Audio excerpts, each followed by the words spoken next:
morning, everyone. My name is Carla, and you've reached my FlossTube channel, KarlaBeingCrafty, where I talk about mostly cross stitch, but also other crafts that I enjoy and a little bit of life thrown in. Today is Sunday, it's July 24th, and this is my FlossTube number 151.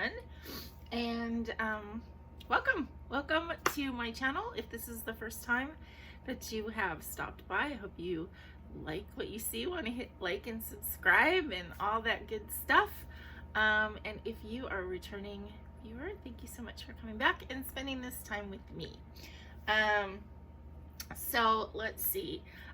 Weather here in Southern California, I usually tell you guys, it is really gloomy right now. We are in that period that we seem to get, I always call it June gloom, but it happens, doesn't always happen just in June. It's definitely happening in July this year, where we get, I think it's just a coastal thing, where we get just kind of fog and gloomy, cooler weather in the morning, and then it burns off by like 11 or 12. I like it when it stays cool, but I don't think it's gonna. Looking at the weather forecast, it does have clouds every day for the next week, but it's probably this kind of clouds that are gonna burn off. Our temperatures are going to be like mid 80s. It was really hot last week. It was really hot last week. But supposedly the weather's going to be kind of like mid 80s for the next week or so. We had our Zoom Stitchy meetup yesterday. I had a lot of fun. We had actually more people than we usually do. There were like 12 people at one point on the Zoom, which means that we're going into a second screen on my computer. At least I can see 9 people, so we went into a second screen, and we just had a fun couple hours, actually 3 hours of just chit-chatting and talking about all kinds of stuff, and I had a lot of fun. And so thank you everybody who joined me, and if it's something that it sounds like you might want to do in the future, just watch this space. I haven't said anything yet for August yet, but I will, and when I do, then I go and put it, it's in the description of all my videos when the next Zoom will be, if I have one scheduled. And all you need to do is just private message me on Instagram to get the codes, and it's just that easy. So I've had people join who've never done a Zoom before, who are all worried about it. Sometimes people keep their cameras off, some people keep their sound off. You don't have to talk, you can just listen. You don't have to do crafts, you can do whatever you want. And it's just very casual and just a way for us to get together and stitch. So we had fun, and I will schedule the August one soon, as soon as I can figure out what my schedule looks like, and and then I will let you guys know. Sorry, I'm still have like morning froggy voice, so forgive me for that. Okay.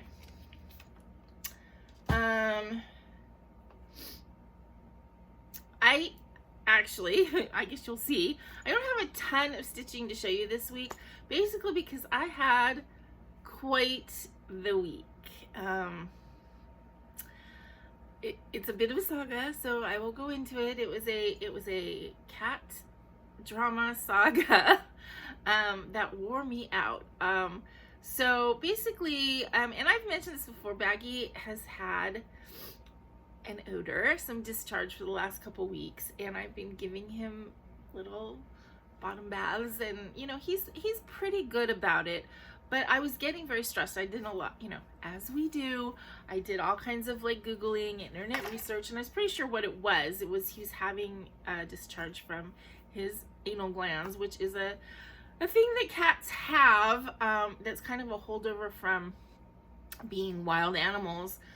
It's kind of like a scent marker thing. And if everything's working the way it's supposed to work, these things express themselves when the cat uses the litter box. And then any residual, you know, the cats clean it, because cats are pretty fastidious. However, for certain cats, just A, because of the way their body's shaped, B, because of age, C, if they're overweight, which we know Baggy's a big boy, either they're not able to clean themselves as well as they should, or the anal glands just don't express the way they're supposed to, and then they get full and it leaks, I guess, for lack of a better word. I know it's disgusting, but you know, I have to tell you guys what's going on. And it is extremely gross and stinky. And I mean, I love my cat, but when you don't want him anywhere near you because he stinks, you know, for friends aficionados think Phoebe's smelly cat because he's definitely that. Anyway, it was not good, and he was, you know, tolerant of me giving him baths, but it wasn't solving the problem, and he doesn't like it. And in addition, when I was reading about this, I was concerned because it's not something that's just going to go away. If the glands are full, they can, you know, they leak, but they also could get impacted, they could get infected. Sometimes there's a cancerous thing that's causing this. So of course I was getting really stressed and worried. So on Wednesday, I wasn't sleeping well because I was worried about him. And, you know, I was monitoring his behavior, you know, because I'm reading all this stuff, and it's like how you can tell if the cat is upset or bothered or in pain. He didn't seem to be changing his behavior at all, except that maybe he was a little bit,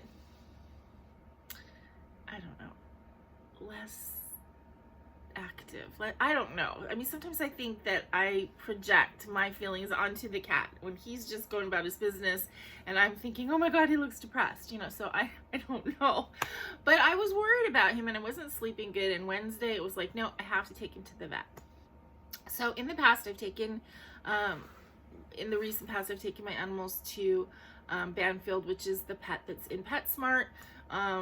You know, you don't have to have like a regular vet. It's more of like a drop-in kind of thing. So I called, they usually open at 8. So I called into work and told them I had to take my cat to the vet.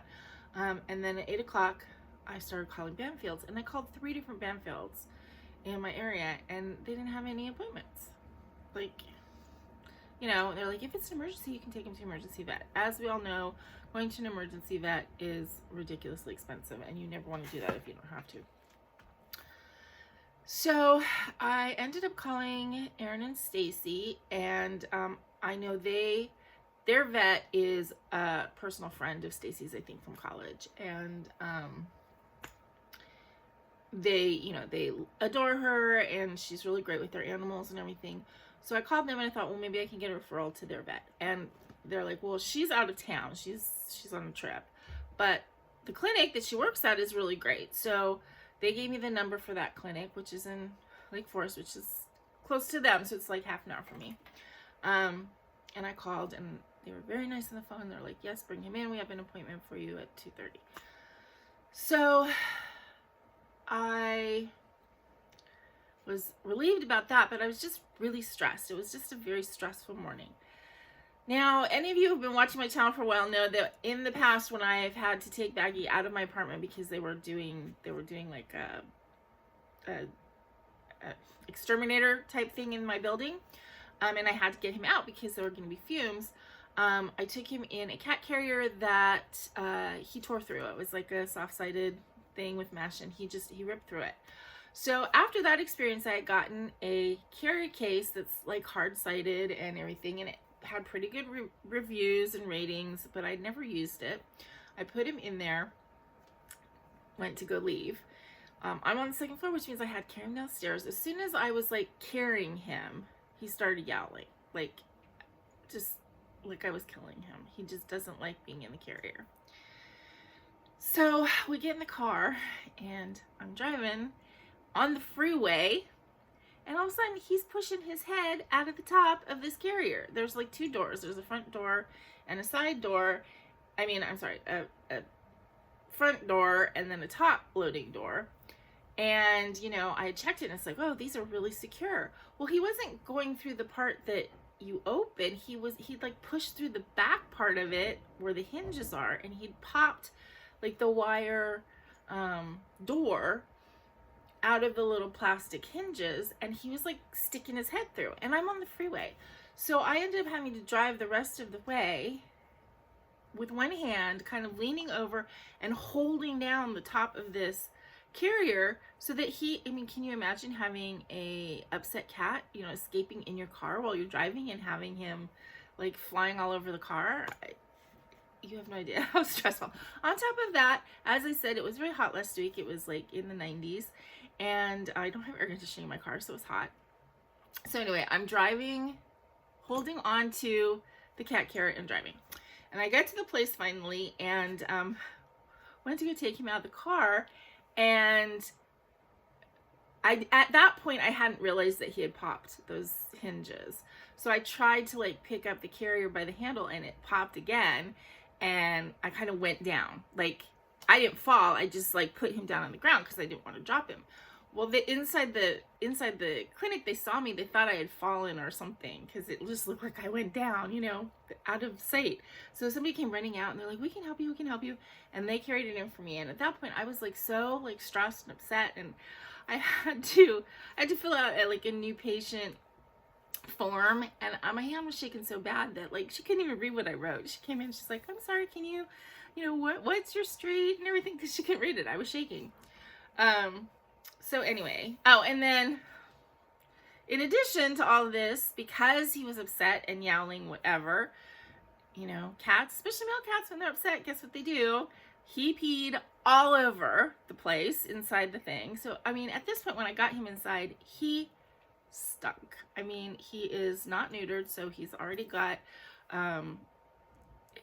the tomcat pee smell.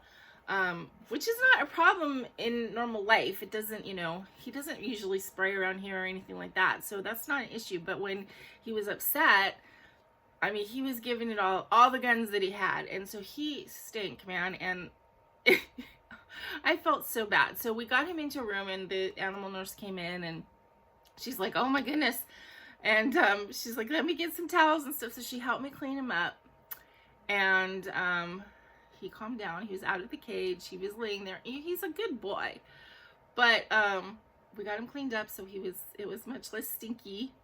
And then when the doctor came in to see him, you know, his heart and lungs are fine. She said that his glands were extremely full, so she emptied them. But she said she didn't feel any mass. She didn't feel any impaction, anything like that. So there's not, you know, it wasn't anything like dangerous, but it was something that needed to be done. So she did it. So I asked her to please give me some kind of mild sedative for the ride home because, you know, I didn't want to go through this again. So she did give me an oral, not a tranquilizer, but, you know, a sedative, a relaxant. And she gave me like 5 doses. And so they gave him one there. And I have the rest in case I need to take him to the vet again. I can at least dose him before we go.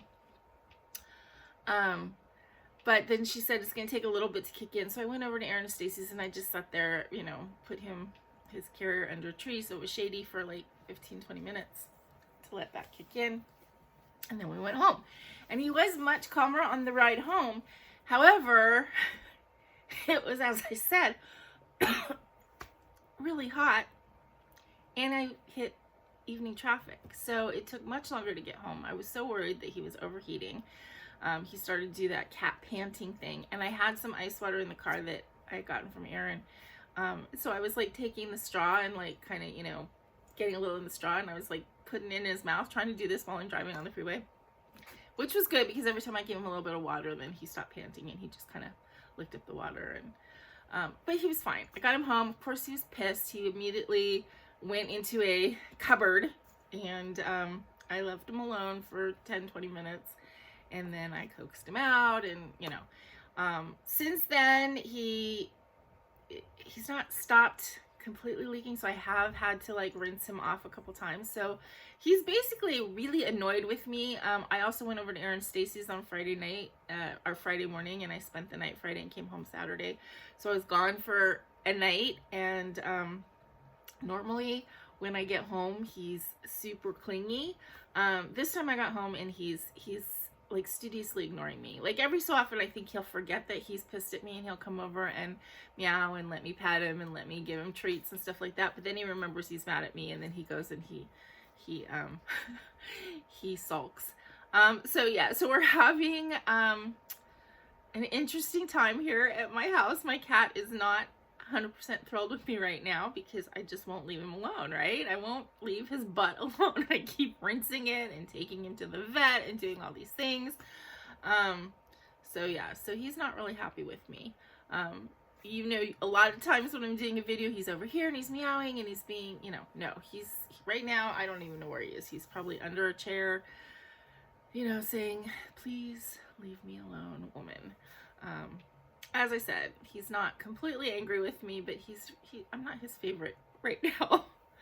So that was my saga. And I gotta say, Wednesday doing all that, by the time I got home, it was about 6 o'clock. I was like so physically exhausted and stressed from that day.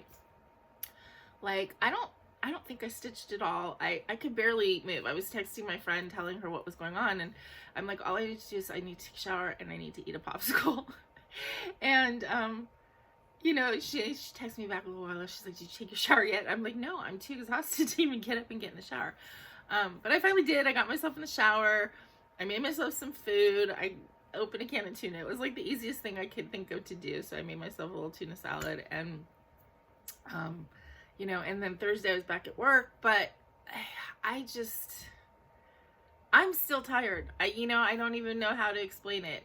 It was just so physically difficult. Oh, and then when I got home, I forgot to even tell you guys this. So, you know, the carrier is, you know, oh, and I finally have a weight of baggie for all of you guys to say he's such a big boy. He is. He's 21 pounds. So we are trying to get that down a little bit. You know, he's on kind of like weight loss food, but the doctor even said, she's like, he's that type of breed that he's built to be big.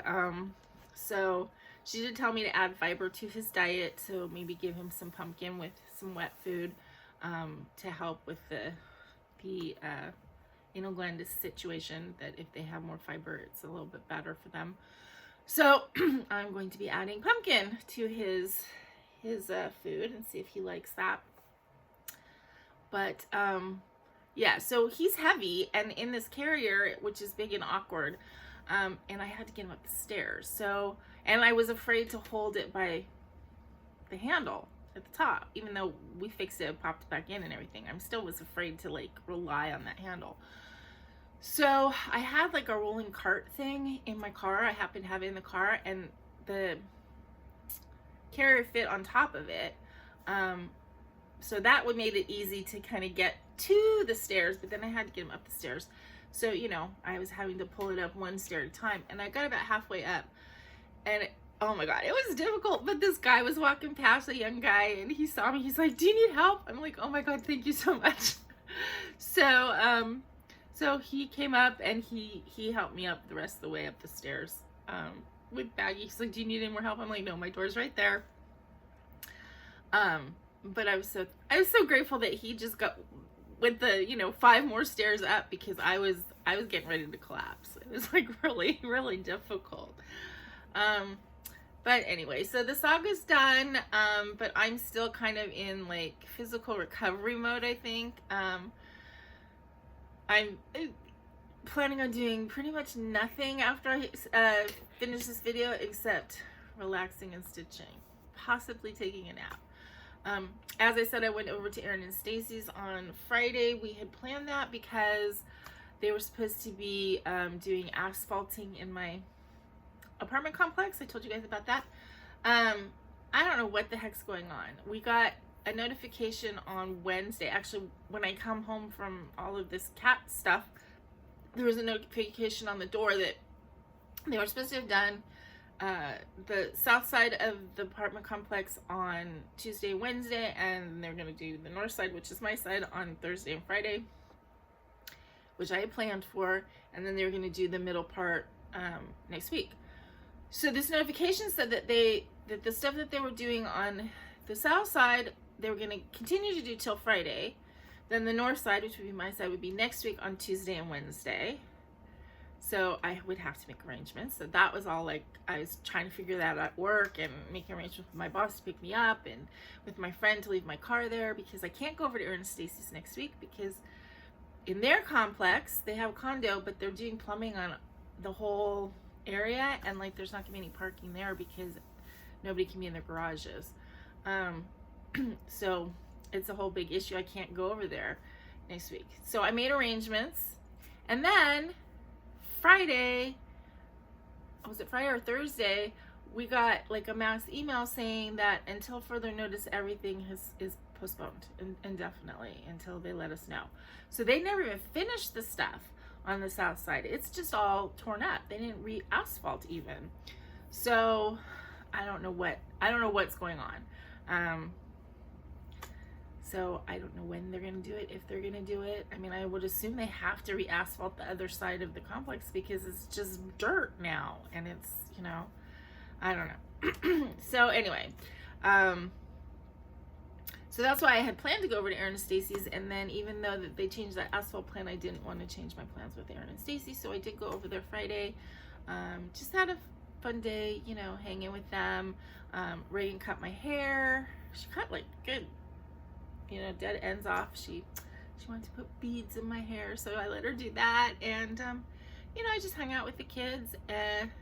Not close because they're all sick. They all have bronchitis, so everybody over there was coughing their heads off.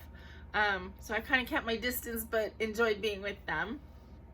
And yeah, and then came home yesterday morning in time for the Zoom. So I am still seriously in recovery mode. Anyway, so that's been my saga of a week. So all that is to tell you guys that I didn't seem to get very much stitching done. There was like definitely 2.5, 3 days I didn't stitch at all, which is not really usual for me. But there it is. Okay, so now that I've talked your ear off for 20 minutes, I know a lot of people put like the life stuff at the end so that people can, you know, check out. I always do it at the beginning. I don't want to change it. And I'm assuming that you guys come here because you like hearing me, you know, yammer on. So that's how it is. Okay, so little golden book updates. I did finish one last week on Saturday. Excuse me. I got on a you know, private Zoom call. It's still a Zoom call, but I with just me and my best friend, just so we can talk. And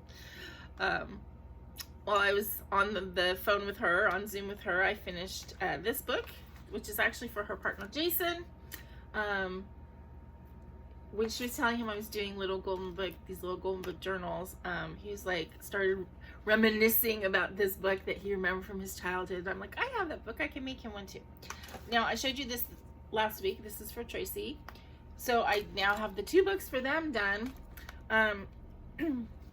Because this is for a guy. Now, Jason is not like he's not one of these guys like, oh, don't put anything pink, or don't put, you know, he's not like that. You can put florals, you can put pink, whatever, he would be happy with it.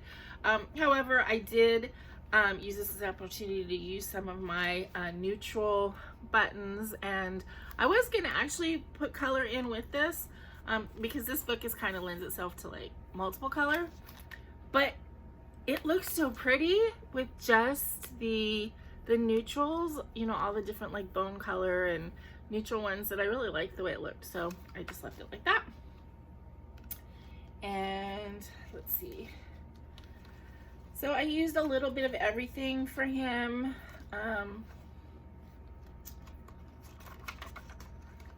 Put in a lot of tuck-ins, and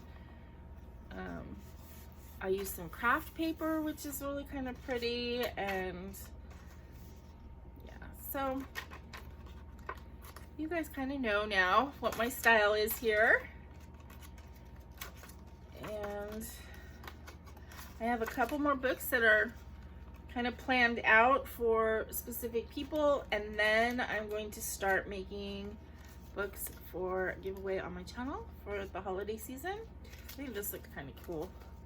So I have this page, and then I put this ribbon on the edge, which is really pretty ribbon, but it was very frayy. So I wanted to do something to stop it from fraying, and I have these really big buttons that they're too big to use on the spines. So I just use them as like inkers.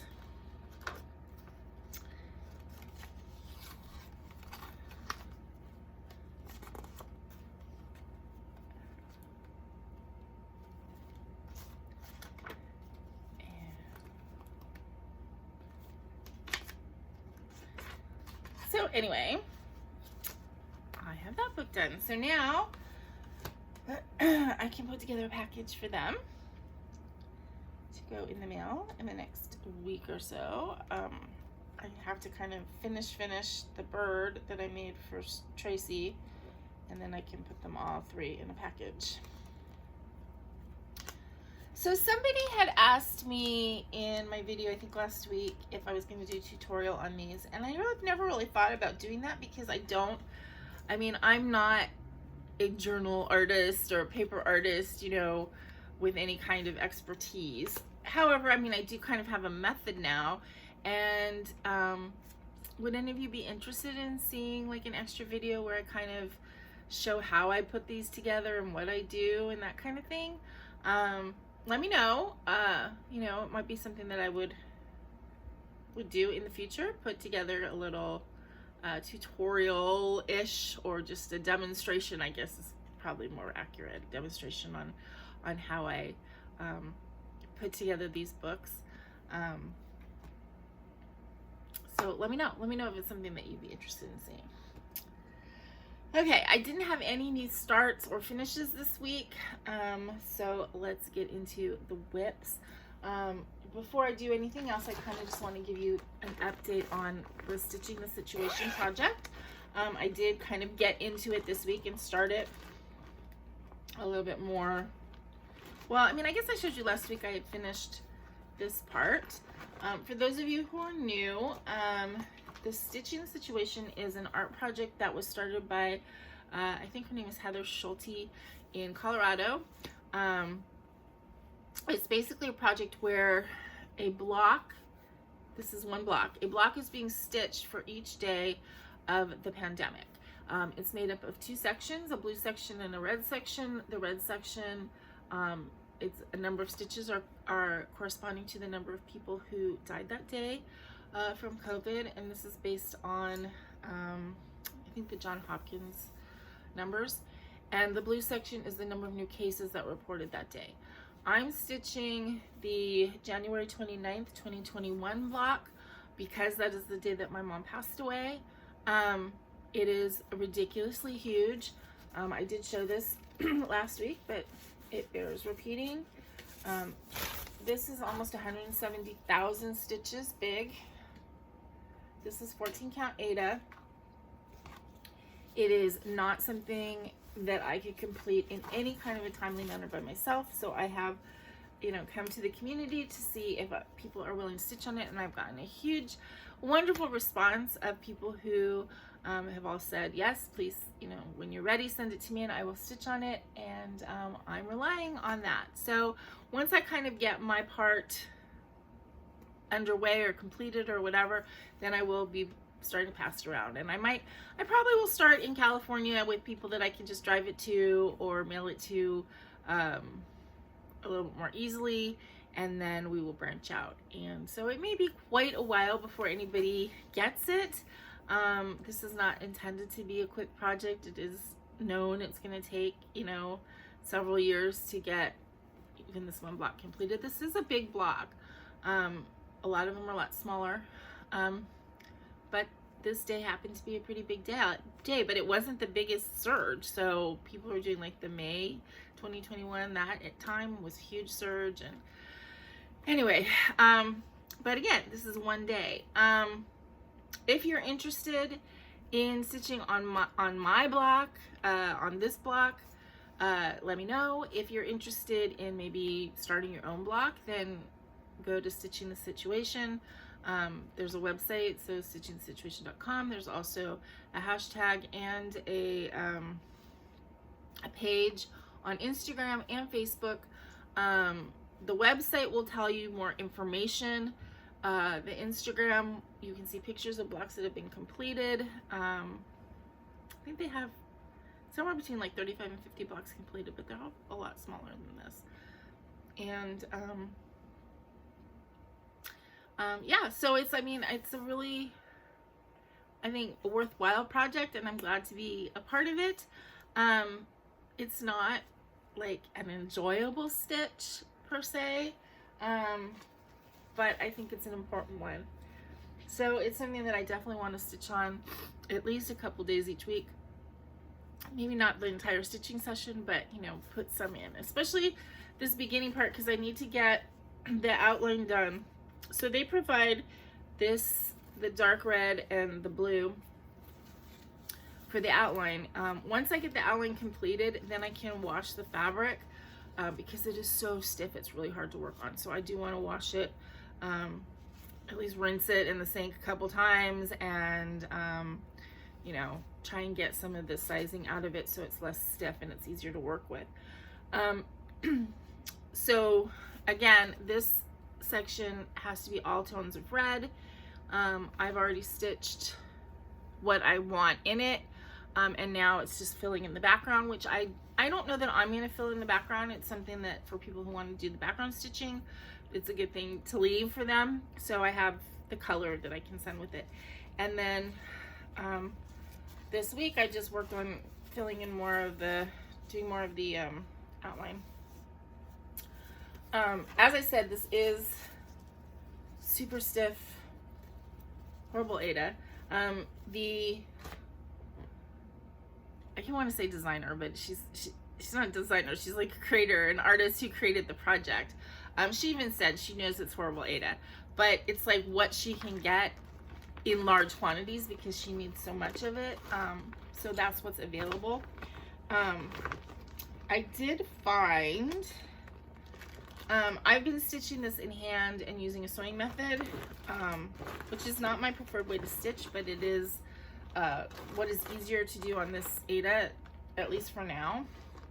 And I got a set of these like thimbles, these metal thimbles, which I've never stitched with the thimble, but when I first started stitching on this, it was hurting my fingers so much because because again, it's really stiff.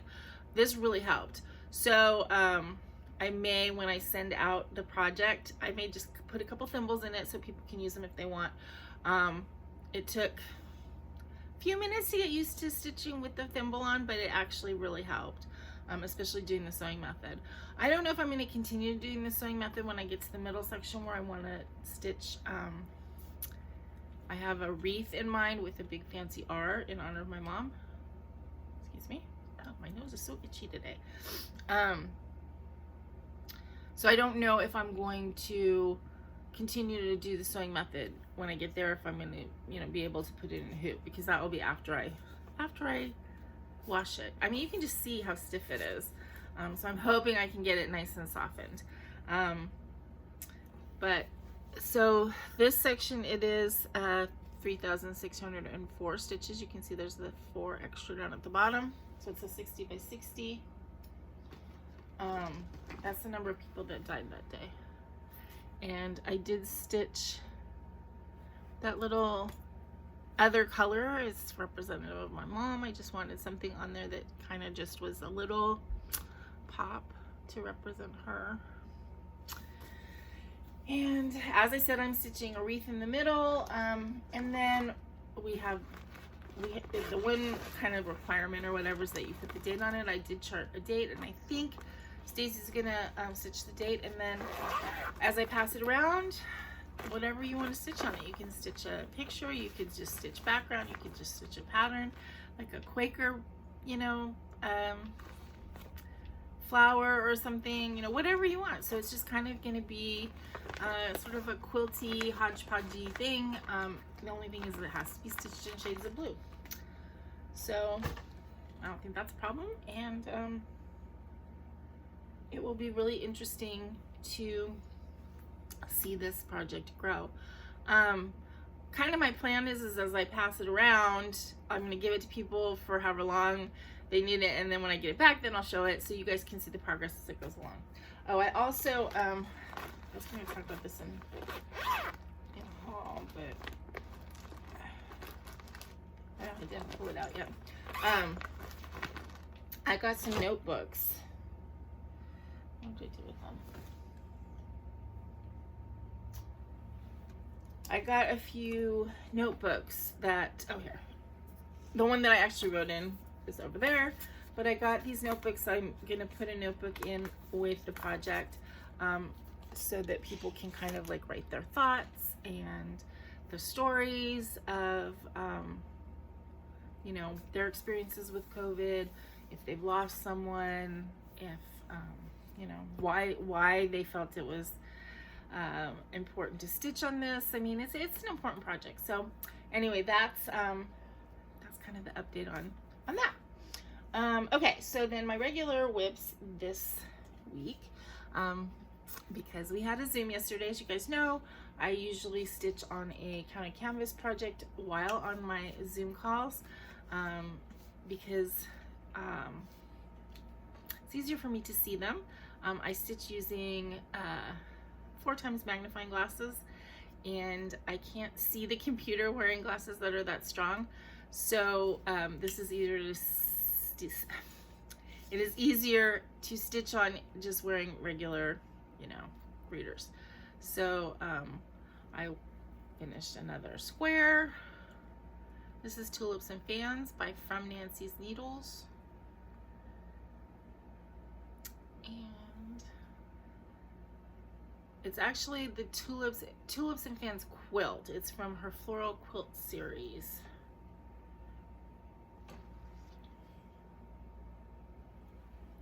And it is done with mostly GaRon watercolors. But there's also some pearl cotton, and then this Rainbow Gallery Sparkly, which is not the original called for. I got this with all of, I got it like as a kit from eBay, but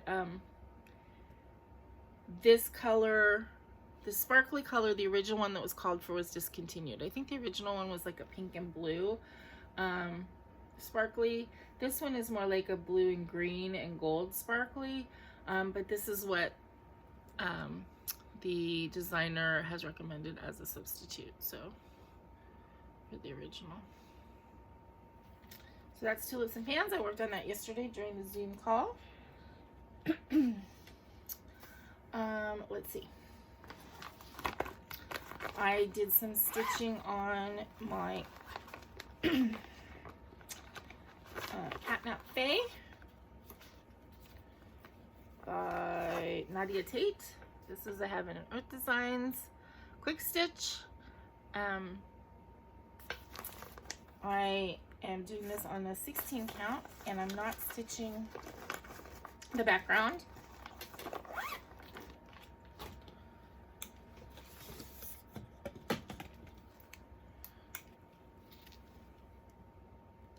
So I probably did about that much of this diagonal, getting through the kitty head.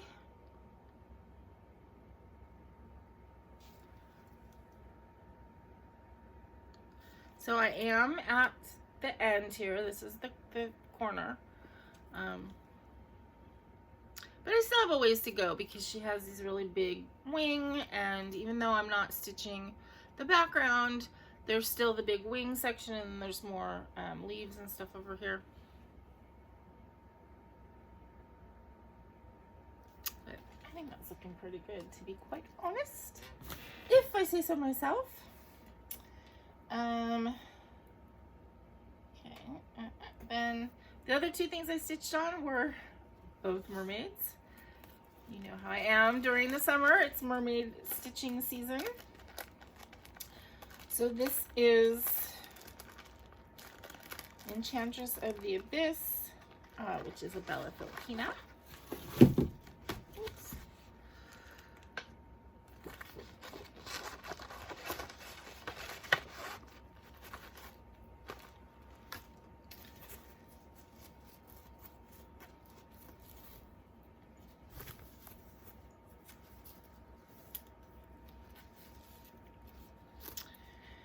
And let's see, what did I work on this week? I think I just worked in this area.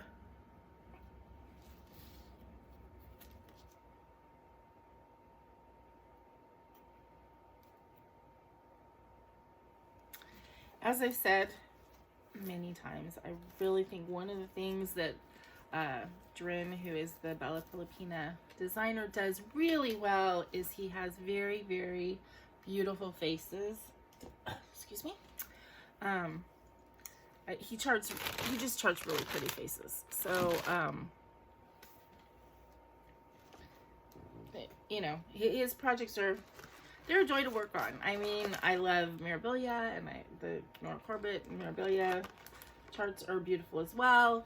But if you like that style, try the Bella Filipinas too, because they're just really nice to work on.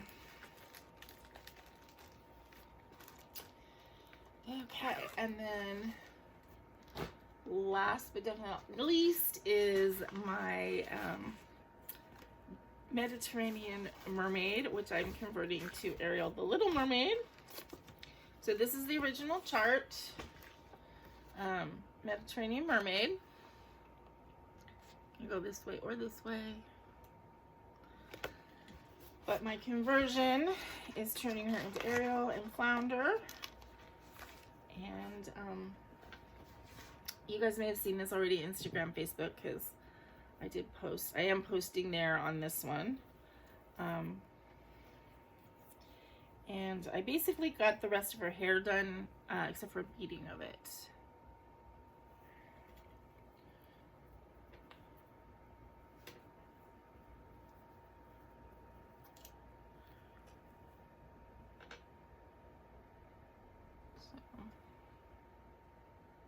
She is coming along.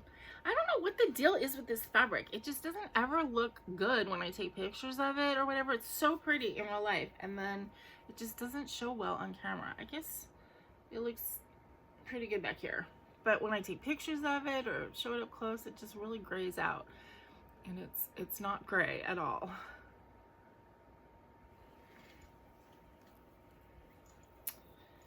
So that is my Ariel.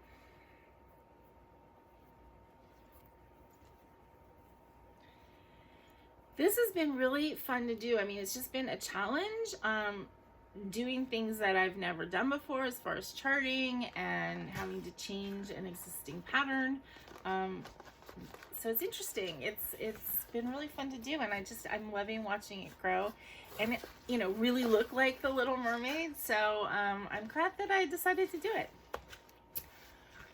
Okay, I think that's it. That's all I stitched on. I told you I didn't stitch. Like, I didn't stitch Friday, and I didn't stitch Wednesday at all. And I think Thursday I stitched a little bit on stitching the situation, but I didn't do regular stitching. I'm worn out.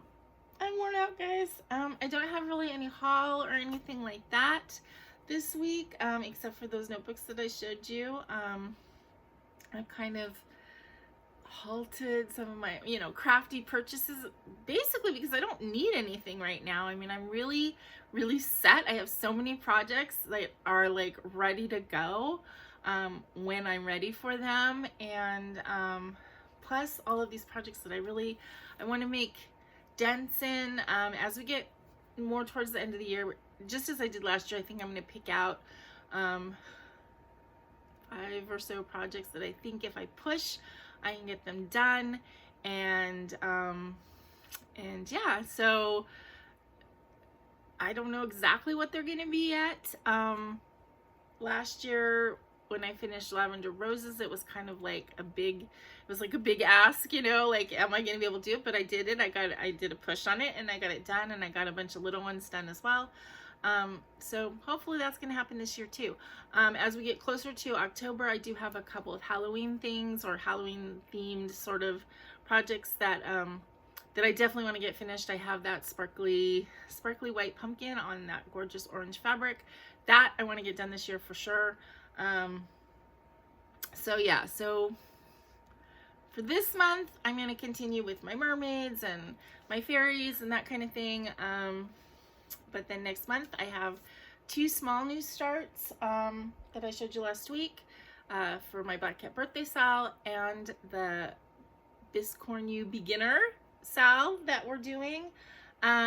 So please join in on those if you are so inclined. I always think it's fun to have, you know, stitch alongs of this type where people are stitching on their own thing, but they kind of have a uniting theme.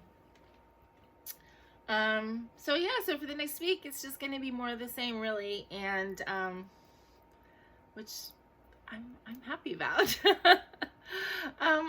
as I said, I have several projects that are ready to go. If I get that urge to start something, I have Florentina kitted up. I have the Poppy Fairy. I have everything to kit her up. I don't know that she's actually kitted yet. I have just so much stuff, you guys. You know that. So yeah, it's just gonna be more of the same for the next week, and then we're gonna be getting into August, so we'll get those new starts. If you have any questions for me, please put them in the comments below. If you haven't let me know yet that you're interested in stitching on the Stitching the Situation project, then let me know. I'm kind of compiling a list. Obviously, I'm getting names from FlossTube. So if I've just got your name and I've never, we've never exchanged anything, I don't necessarily know where you live or anything like that. I'm playing it by ear as far as that goes. We'll get this around to anybody who's interested in it. As I said, it's huge. It's a huge project. So anybody who's interested in stitching on it will get to stitch on it, whether you want to put in 10 stitches or you want to work on it for, 3 weeks and do a full-on, picture. Anybody who wants to will be able to. That's not going to be an issue. It's just going to be a matter of getting it around. So I think that's it. I think that I'm looking around to see, do I have anything else I need to tell you guys? I don't think so. We'll see if I want to do little golden books next weekend. Usually I do them on Saturdays. Sometimes I do a little bit during the week, but usually I don't want to sit at my desk after I've been sitting at a desk all day. So Saturdays is when I tend to kind of work on little golden books.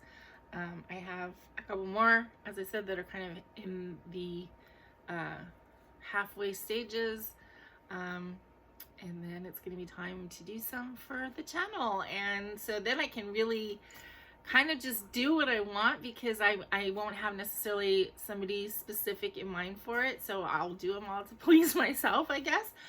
And then they're going to be giveaways at the end of the year. At Hanukkah, there's going to be some giveaways on the channel of little golden book journals. So I think that's it. I'm just kind of rambling now. If you guys have any questions, comments, leave them below. If you are interested in doing a monetary thanks, the super thanks button is below. It looks like a little $sign, and of course you can use that to give a monetary tip or a monetary thanks, which I always appreciate. Of course, it's not in any way required, but it is something that I definitely appreciate, and especially with this Stitching the Situation project and the postage that's gonna come with that, any help in that sense would be appreciated. If you, I've said this 3 times, if you have any questions, put them below. But until I see you again, please remember to be content, be kind, and be crafty. This is Carla. Bye-bye.